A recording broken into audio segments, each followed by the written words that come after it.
Yun guys, tapos yung mga budget guys natin sinabon. Ito naman natin sasabonin yung mga binabad na mga nireglahan. Yun guys, tanggal na yung mga dugo, yung mga stains. Binabad sa Sunrocks.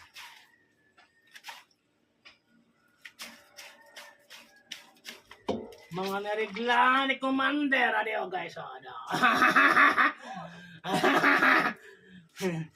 Mga nareglahan ni Commander. Ato na sabonon. Para matanggal ang mga dugo nga nagwagtik.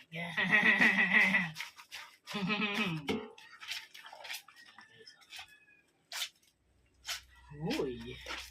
Diba guys? Wala na dugo. Kanyang babad sa Sunrocks. No stains, no germs, and no smells. That is the power of Sunrocks. Total linis. No stain, no germs, and no smell. Yan lang guys. Minsan na maglaba rin kayo ng mga niregla ng inyong mga commander.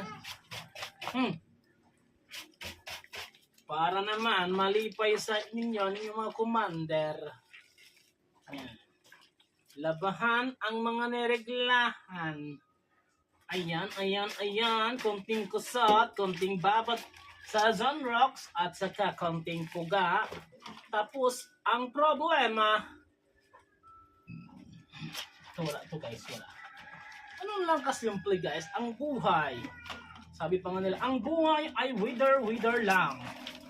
Minsan nasa ibabaw, minsan naman nasa ilalim. Ngayon guys, tapos na tayo magsabon at ngayon magbabala na naman tayo ng ating mga sinabon. So sundan nyo guys ang ating mga susunod na kabanata ngayong araw na ito. At ito ang palad ko. Ito ang inyong Tia Deli.